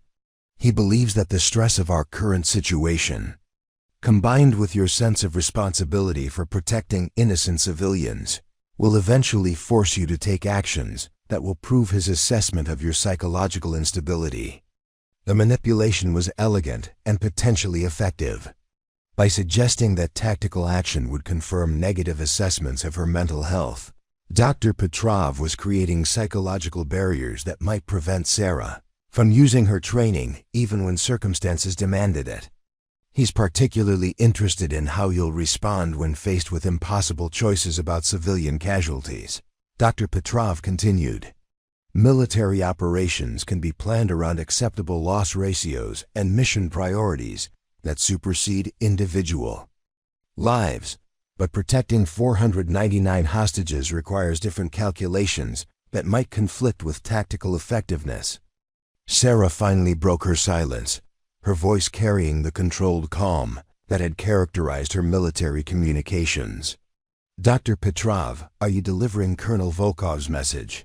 Or are you trying to tell me something that he doesn't want me to understand?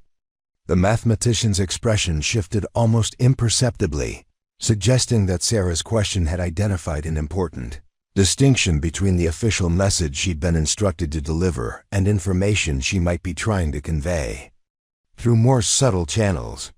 I'm telling you that Colonel Volkov has made certain assumptions about your psychological profile that might not account for how much you've changed during your 3 years of civilian life. Dr. Petrov replied carefully. People aren't static. Military training doesn't define someone permanently, and psychological evaluations reflect specific moments rather than permanent conditions. The statement contained layers of meaning that suggested Dr. Petrov was attempting to provide tactical intelligence while maintaining the appearance of delivering Volkov's psychological warfare message. Sarah recognized the technique from her own experience with coded communications during classified operations. The federal response teams surrounding this building are equipped for conventional hostage rescue operations, Dr. Petrov continued, her voice maintaining the same careful neutrality. They're not prepared for opponents with Volkov's level of training and equipment. Their tactical plans assume they'll be facing criminal extremists rather than former Spetsnaz personnel with access to military-grade weapons and intelligence support. The information was valuable and delivered in ways that suggested Dr. Petrov understood more about the operational situation than her official role as leverage would normally allow. Sarah began to suspect that the mathematician might be providing intelligence that could assist rather than discourage tactical intervention. Colonel Volkov has positioned his personnel according to defensive strategies that will maximize casualties among both hostages and rescue personnel if federal forces attempt conventional breaching operations, Dr. Petrov said, her words carrying implications that extended beyond psychological manipulation toward tactical warning. He's counting on federal commanders to recognize this reality and choose negotiated surrender rather than risking massive civilian casualties through poorly planned rescue attempts. Viktor Petrov shifted position near the doorway, his attention focused on monitoring the conversation for content that might exceed his commander's authorized parameters. But his English comprehension appeared limited enough that Dr. Petrov could embed tactical intelligence within psychological manipulation without triggering immediate intervention. However, Dr. Petrov concluded, someone with intimate knowledge of similar defensive positions might be able to identify vulnerabilities that conventional rescue teams couldn't recognize. The question is whether such knowledge could be applied. Without confirming the psychological assessments that led to your departure from military service, the conversation ended with Victor's announcement that Colonel Volkov required Dr. Petrov's immediate presence for operational planning. But as she rose from her chair, the mathematician made brief eye contact with Sarah while adjusting her sleeve, a gesture that revealed a small piece of paper concealed against her wrist. The paper fell silently to the conference room floor as Victor escorted Dr. Petrov from the room, leaving Sarah alone with information that might change everything about how she approached the impossible situation they were all trapped within. 21 hours remained before the execution deadline expired, and Sarah realized that Dr. Elena Petrov had just provided her with intelligence that federal rescue teams desperately needed but had no way to obtain through conventional channels. The question now was whether Lieutenant Commander Sarah Chun could find ways to act on that intelligence without becoming the psychologically unstable weapon that Colonel Volkov expected her psychological profile to produce. The piece of paper Dr. Petrov had dropped contained hand-drawn building schematics that revealed tactical information Sarah's military training immediately recognized as critical intelligence. The diagram showed guard positions, weapon placements, and defensive arrangements that matched professional military standards rather than improvised terrorist tactics. More importantly, they identified structural vulnerabilities that could be exploited by someone with appropriate training and equipment. Sarah memorized the intelligence within minutes before using friction against her restraints to destroy the paper, leaving no evidence of the communication that had occurred. The schematics revealed that Volkov had positioned his personnel to create overlapping fields of fire that would devastate any conventional rescue attempt. But they also showed gaps that existed because he'd been forced to spread his forces across 7 floors while maintaining communication with external support. The mathematical precision of Dr. Petrov's drawings suggested she possessed engineering knowledge that extended beyond her public credentials as a financial algorithm specialist. The structural analysis included load-bearing calculations and electrical system specifications that indicated she'd been studying the building's blueprints with purposes that went beyond simple cooperation with her captor's demands. At 4:47 p.m., Sarah's isolation was interrupted when Maria Santos returned with orders that would change the tactical dynamic completely. Colonel Volkov has decided that your presence among the general hostage population creates unacceptable variables, she announced, her assault rifle maintained in ready position throughout the conversation. You'll be moved to a more secure location until our operation concludes. The transfer revealed additional aspects of the terrorists' defensive strategy as Sarah was escorted through corridors she hadn't previously observed. Volkov's personnel had established communication nodes at strategic intervals, using equipment that allowed coordination between different sections of the building while maintaining contact with external command structures. The sophistication suggested logistics support that extended far beyond what independent mercenaries could typically access. The secure location proved to be the building's main server room on the 42nd floor, where Sarah was restrained using methods that demonstrated Volkov's respect for her tactical capabilities.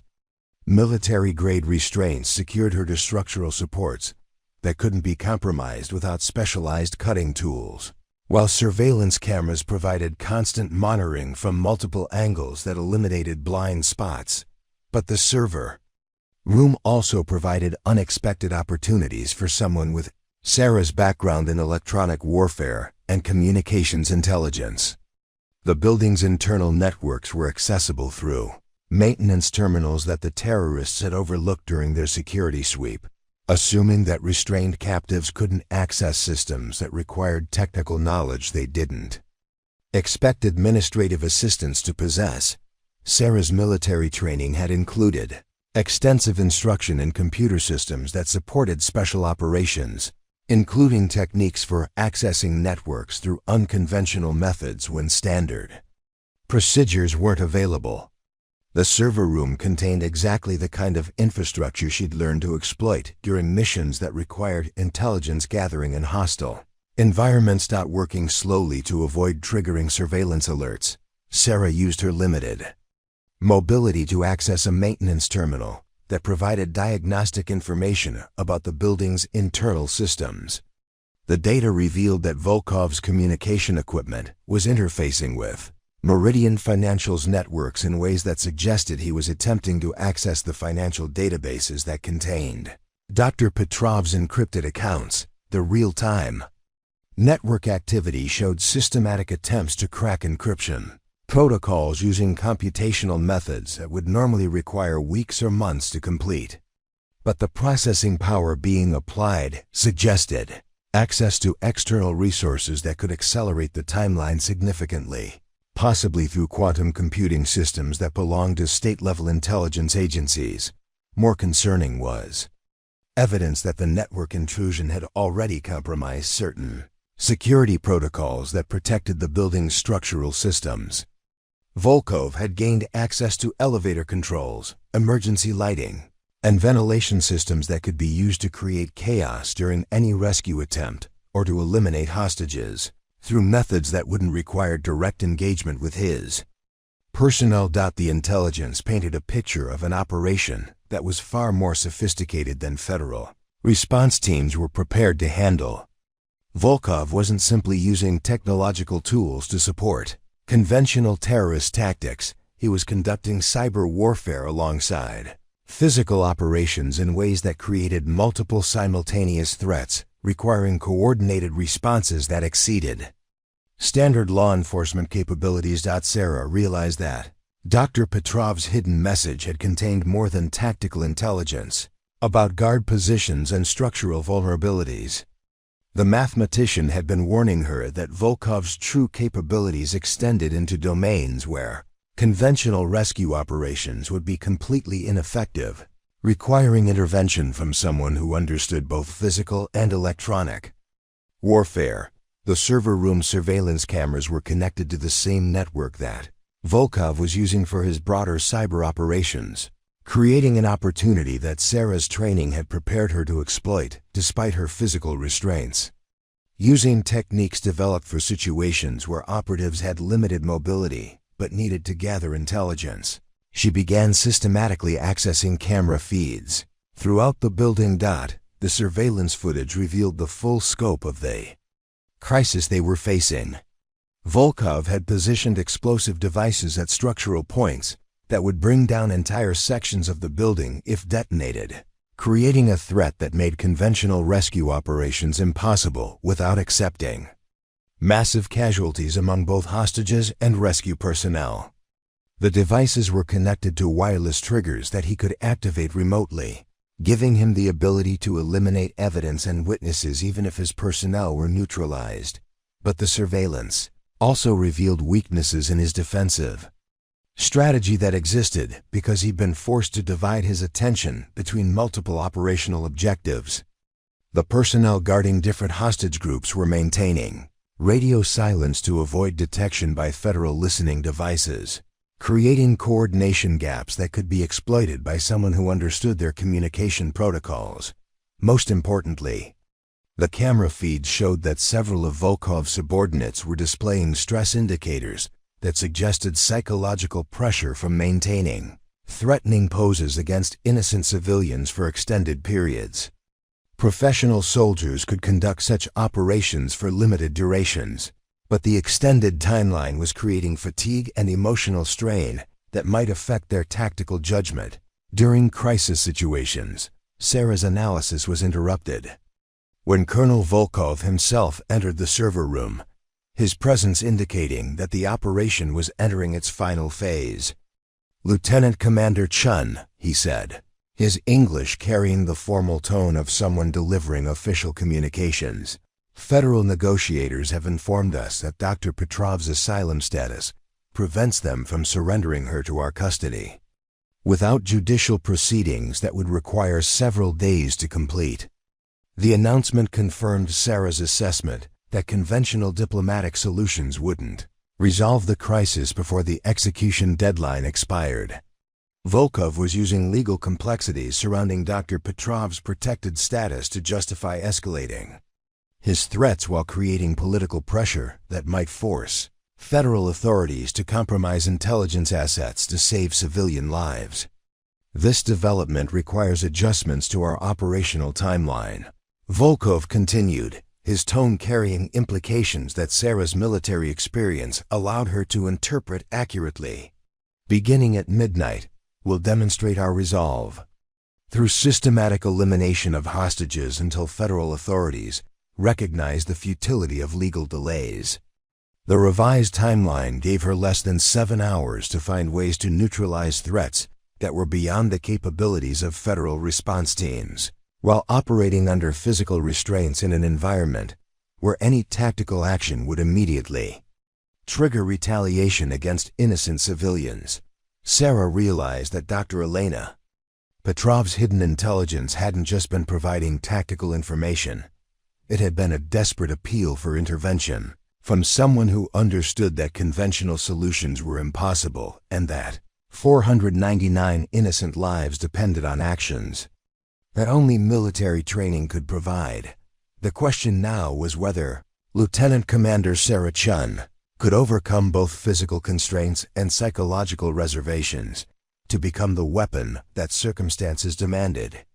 While accepting that such action would inevitably confirm the assessments that had ended her military career, the transformation began at 6:23 p.m., when Sarah made the decision that would define everything that followed. 3 years of carefully maintained civilian identity dissolved as Lieutenant Commander Sarah Chun emerged from the psychological constraints that had kept her operational instincts dormant. The restraints securing her to the server room's structural supports weren't designed to contain someone who'd been trained to escape from facilities that exceeded civilian security standards by orders of magnitude, using techniques developed for situations where operatives faced capture by sophisticated enemies.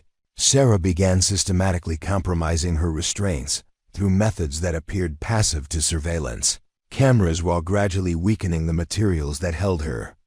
The process required patience and precise application of stress patterns that would create failure points without triggering immediate detection by monitoring personnel. The server room's electronic infrastructure provided resources that transformed her situation from captivity to operational advantage. While maintaining the appearance of helpless restraint, Sarah accessed network systems that allowed her to monitor communications throughout the building and gather intelligence about Volkov's defensive positions that exceeded what Dr. Petrov's drawings had revealed. The real-time surveillance feeds showed that fatigue was affecting the terrorists' tactical discipline in ways that created exploitable vulnerabilities. Guards who'd maintained professional awareness for over 40 hours were beginning to exhibit attention lapses and coordination breakdowns that wouldn't have occurred during the operation's initial phases. The psychological pressure of threatening innocent civilians was taking its toll on personnel who were trained for combat against military targets rather than extended intimidation of non-combatants. More significantly, the network intrusion revealed that Volkov's external communications were experiencing interference that suggested federal agencies had successfully identified and were jamming some of his command frequencies. The electronic warfare was subtle enough to avoid triggering immediate countermeasures, but it was creating coordination gaps between his personnel and their support structures that could be exploited by someone who understood the tactical implications. At 7:15 p.m., Sarah's escape preparations were interrupted when Victor Petrov entered the server room to conduct security checks that revealed his growing concern about federal response capabilities. Colonel wants updated assessment of electronic countermeasures. He announced to the surveillance cameras, speaking in English for the benefit of monitors, who might not understand his native language. His inspection of the server room equipment revealed technical knowledge that exceeded standard military training, suggesting specialized education in electronic warfare systems. But his attention focused on external threats rather than the possibility that a restrained captive might be using the same systems to gather intelligence about his operation's vulnerabilities. The oversight provided Sarah with opportunities to access deeper levels of the building's network infrastructure, while Victor concentrated on defensive measures against federal intrusion attempts. His technical competence was impressive, but his tactical awareness had been compromised by the stress of maintaining operational security across multiple domains simultaneously. Through careful observation of Victor's network access procedures, Sarah gained information that allowed her to understand the full scope of Volkov's cyber warfare capabilities. The operation wasn't simply using electronic systems to support conventional terrorist tactics. It was conducting integrated information warfare that targeted both physical infrastructure and digital assets simultaneously. The financial databases that contained Dr. Petrov's encrypted accounts were being systematically compromised through quantum computing resources that belonged to state-level intelligence agencies. The processing power being applied suggested that Volkov's timeline for cracking the encryption was measured in hours rather than days, meaning that Dr. Petrov's cooperation might become irrelevant before the hostage situation reached its planned conclusion. But the quantum computing systems were also creating electromagnetic signatures that Sarah recognized from her military training in electronic warfare. The frequencies being generated could be disrupted through interference patterns that would crash the systems without requiring physical access to the computing hardware, potentially buying time for federal response teams to develop more effective tactical solutions. At 8:30 p.m., Sarah completed her escape preparations by compromising the final restraint points that had secured her to the server room's structural supports. The restraints remained visually intact to surveillance cameras, but could now be shed immediately when tactical action became necessary. Her apparent captivity was maintained while her operational capabilities were fully restored. The building's internal communication systems revealed that Volkov was preparing to move into the final phase of his operation. Personnel were being repositioned according to patterns that suggested preparation for systematic hostage elimination rather than continued negotiation with federal authorities. The timeline acceleration meant that conventional rescue operations would face even more sophisticated defensive measures than Dr. Petrov's intelligence had indicated. Sarah's analysis of the surveillance feeds identified the sequence in which hostages would be eliminated if Volkov proceeded with his threats. The selection criteria weren't random. They targeted individuals whose deaths would create maximum psychological pressure on federal negotiators while preserving high-value personnel who might possess information useful for future operations.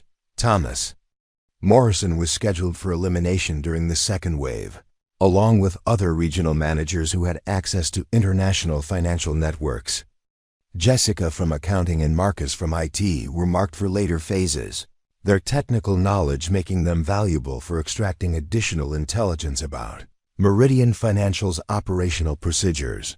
The systematic approach revealed that Volkov's operation extended beyond recovering specific financial assets toward gathering comprehensive intelligence about American financial institutions that could support future operations. The hostage crisis was providing cover for extensive data extraction that would compromise security systems protecting assets worth hundreds of billions of dollars. At 9:45 p.m., Colonel Volkov returned to the server room personally, his presence indicating that the operation was entering its most critical phase. "Lieutenant Commander Chun," he said, his formal manner carrying undertones of professional respect that hadn't been present during their previous interactions. Federal authorities have made their final position clear. They will not surrender. Dr. Petrov, without legal proceedings that exceed our operational timeline. His announcement confirmed that diplomatic solutions had been exhausted and that tactical intervention represented the only remaining option for preventing mass casualties. But his confidence suggested he believed federal response teams lacked the capabilities necessary to neutralize his defensive positions without accepting losses that political authorities wouldn't authorize. However, Volkov continued, your presence has created variables that require direct resolution before we proceed with our contingency plans. Someone with your background represents threats that must be eliminated to ensure operational success. The statement revealed that Sarah's tactical value had been recognized despite her apparent restraint, and that Volkov intended to neutralize her as a potential threat before beginning the systematic elimination of hostages. The recognition represented both validation of her maintained capabilities and immediate danger that would require response within minutes rather than hours. Sarah realized that the moment for decision had arrived. Lieutenant Commander Sarah Chun could continue maintaining her passive facade while innocent people died around her, or she could become the weapon that circumstances demanded despite the psychological costs that had ended her military career. Server room's electronic systems provided tools that could disrupt Volkov's quantum computing operations while creating opportunities for federal response teams to intervene effectively. But using those tools would require actions that would inevitably result in casualties among opponents who were professionally trained soldiers rather than criminal extremists. The transformation from civilian to operator was complete. What remained was determining whether Sarah Chun possessed the psychological strength to accept the consequences of choices that would save 499 innocent lives while confirming every assessment that had led to her discharge from military service. Moment Volkov turned to leave the server room, Sarah shed her restraints with movements so fluid they appeared almost supernatural to the surveillance cameras. 3 years of suppressed muscle memory exploded into action as she accessed the building's electrical systems through the maintenance terminal, initiating a power fluctuation that would appear accidental while creating the darkness she needed. For tactical movement, the electromagnetic pulse she generated through the server room's uninterruptible power supply crashed Volkov's quantum computing systems instantly, buying Dr. Petrov precious time while simultaneously disabling the building's elevator controls and internal communication networks. The cascade failure looked like technical malfunction rather than sabotage, giving Sarah critical seconds before the terrorists realized they were facing active resistance rather than equipment problems, moving through corridors that had become familiar during her captivity. Sarah navigated using emergency lighting and tactical awareness that transformed the darkened building into an environment where her training provided overwhelming advantages. The terrorists had prepared for conventional rescue operations conducted by federal teams using standard breaching procedures, but they hadn't anticipated facing a single operator who understood their defensive positions and could move through the building's infrastructure like a ghost. Her first objective was reaching the 31st floor where Thomas Morrison and her former co-workers remained captive. But the route required neutralizing guard positions that could trigger alarm responses if approached incorrectly. Sarah's military training had emphasized elimination techniques that left no opportunity for enemies to communicate warnings to their command structure, skills that remained intact despite 3 years of civilian life. The guards stationed at the stairwell access point between the 35th and 31st floors never saw her approach. Sarah's movement through the darkened corridor utilized shadows and blind spots with precision that made her effectively invisible until the moment of contact. The neutralization was accomplished using techniques that ensured silence while preventing any possibility of recovery or alarm transmission. Acquiring the guards' communication equipment and assault rifle, Sarah gained access to the terrorists' tactical frequencies while obtaining firepower that matched her opponent's capabilities. The radio chatter revealed confusion about the power failure and growing concern about lost contact with their command structure, creating psychological pressure that would affect their decision-making processes during the crisis that was about to unfold. The approach to the 31st floor conference room required crossing exposure points where other guards might detect her movement, but Sarah's understanding of their positioning allowed her to exploit gaps in their surveillance coverage. The terrorists had established their defensive perimeter, assuming threats would come from external rescue teams rather than internal resistance, creating vulnerabilities that could be systematically exploited. Maria Santos was positioned exactly where Dr. Petrov's intelligence had indicated, maintaining overwatch of the conference room while monitoring radio communications that were increasingly filled with reports of system failures and coordination breakdowns. Her tactical awareness remained sharp despite the operational confusion, but her attention was focused on external threats rather than the possibility of attack from within the building. Sarah's approach utilized ventilation shafts and maintenance corridors that provided access routes the terrorists hadn't considered during their security planning. The building's infrastructure became a three-dimensional battlefield, where her specialized training created advantages that conventional military opponents couldn't match in unfamiliar territory. The neutralization of Maria Santos required precise timing to prevent alarm transmission while avoiding detection by other guard positions throughout the building. Sarah's military experience had emphasized techniques for eliminating sentries in ways that appeared accidental or delayed discovery, skills that proved essential for maintaining tactical surprise during complex operations. Entering the conference room, Sarah found 43 terrified hostages, who initially couldn't process the reality of their quiet co-worker appearing fully armed and moving with lethal efficiency. Thomas Morrison stared at her with a mixture of relief and terror, recognizing that their salvation was arriving in forms that challenged everything he thought he understood about the person who'd filed his reports for 3 years. "Stay exactly where you are," Sarah whispered, her voice carrying command authority that instantly silenced the whispers and movement that had begun when she appeared. "I'm going to get you out of here, but you need to follow my instructions." "Precisely. No questions, no discussion. Lives depend on your immediate cooperation." The evacuation required moving 43 civilians through corridors where other terrorist positions might detect their movement and trigger responses that would endanger everyone involved. Sarah's training had included techniques for managing large groups during extraction operations, but civilian hostages presented challenges that military personnel didn't create during similar scenarios. Using the building's emergency stairwells, Sarah began moving the hostages toward the ground floor, while maintaining overwatch for terrorist responses that would require immediate tactical countermeasures. The group moved in segments small enough to minimize detection, while large enough to maintain efficiency during the extraction process.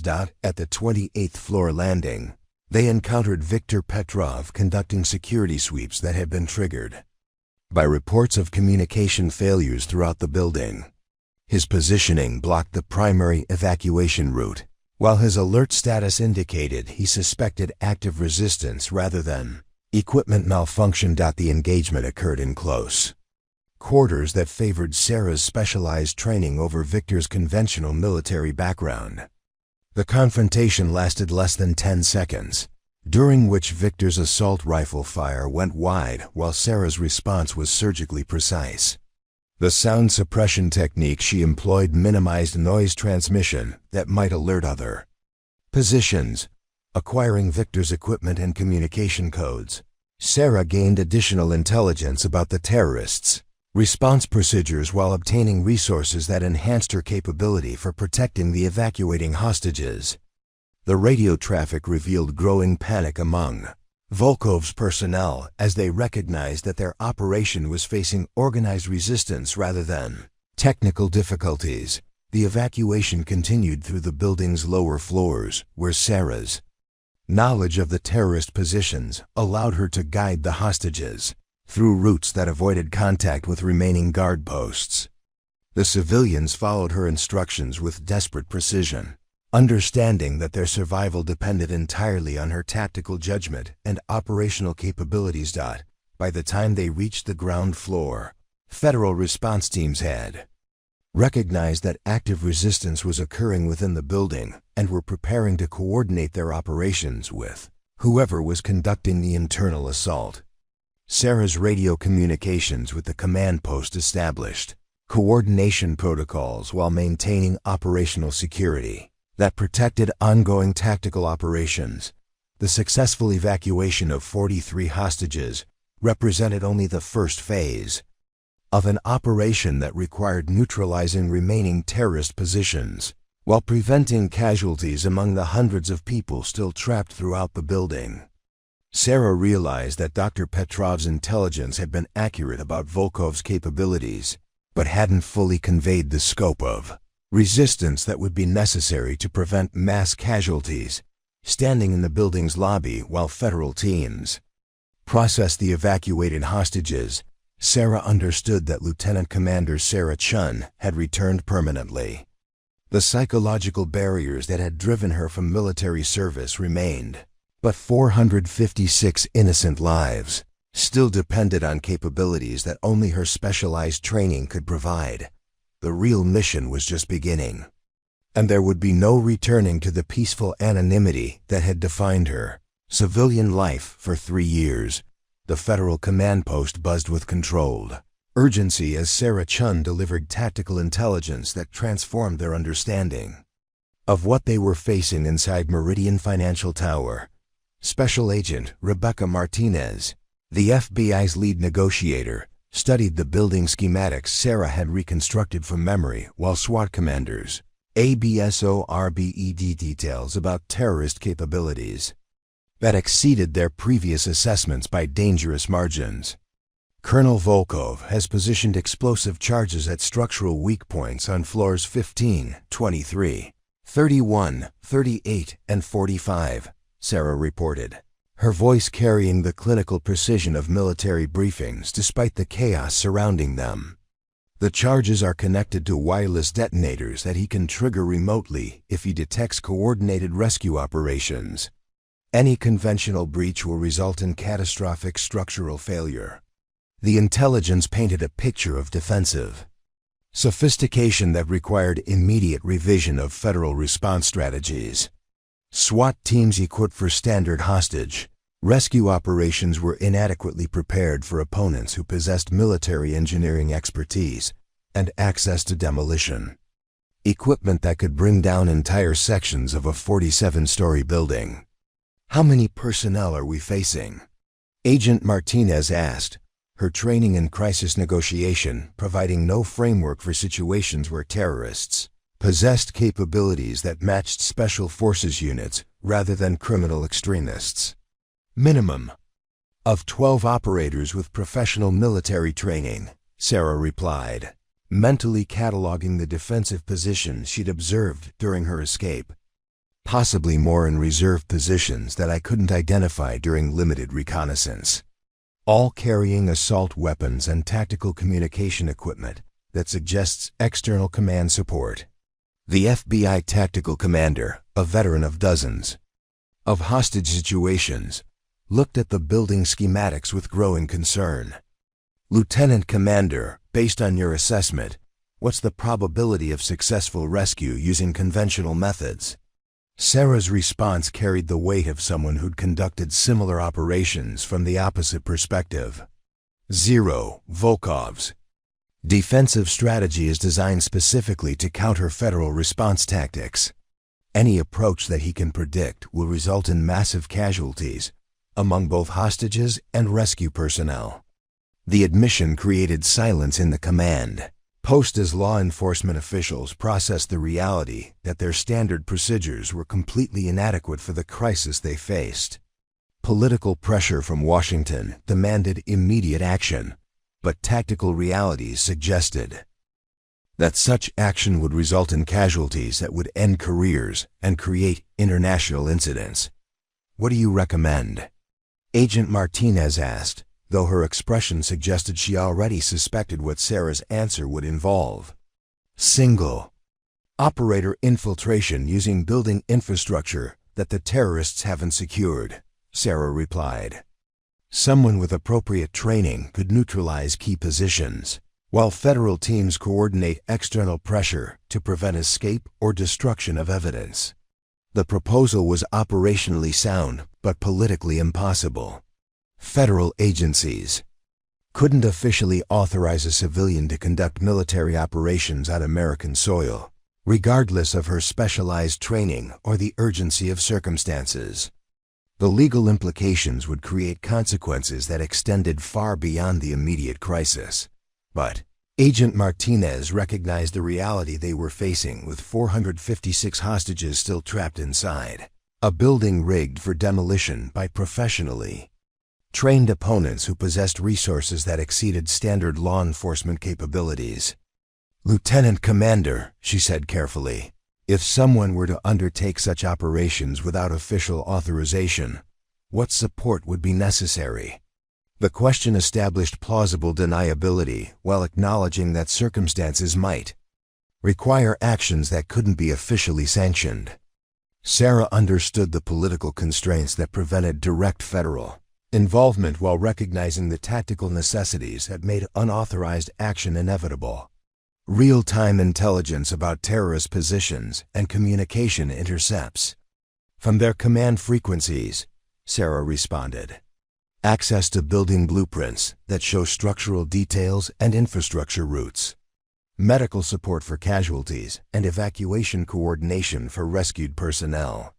The requirements were within federal capabilities, while maintaining the fiction that any tactical operations would be conducted independently rather than under official direction.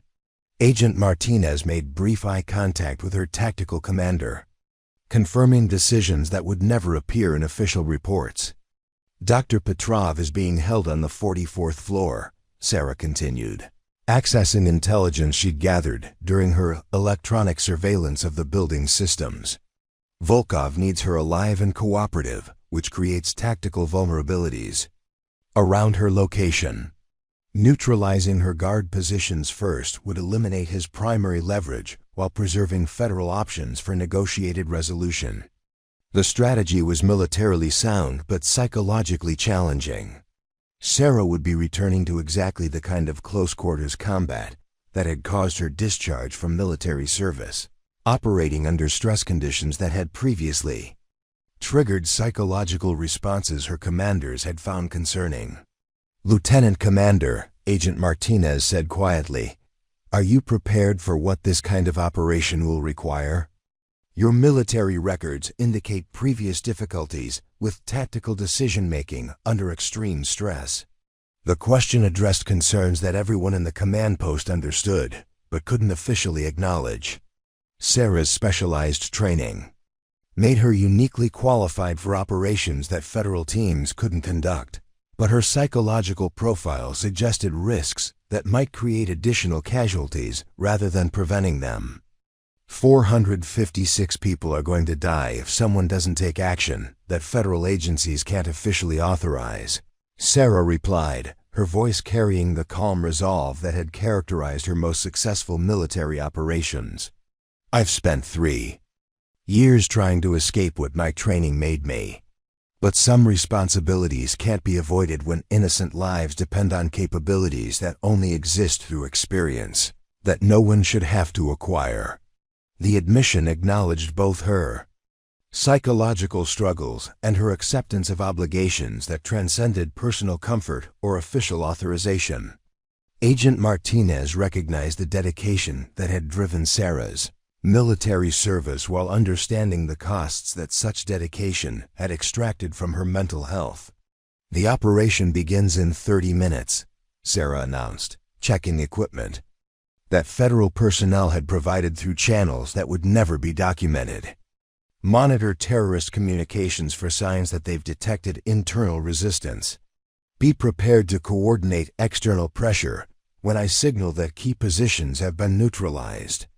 As Sarah prepared to re-enter the building that had become a battlefield, she understood that Lieutenant Commander Sarah Chun was returning permanently to the operational mindset that had defined her military career. The psychological barriers that had driven her retreat to civilian life remained, but circumstances had created obligations that superseded personal concerns about mental health consequences. The peaceful anonymity of her administrative assistant identity was gone forever, replaced by the tactical necessities that only her specialized training could address.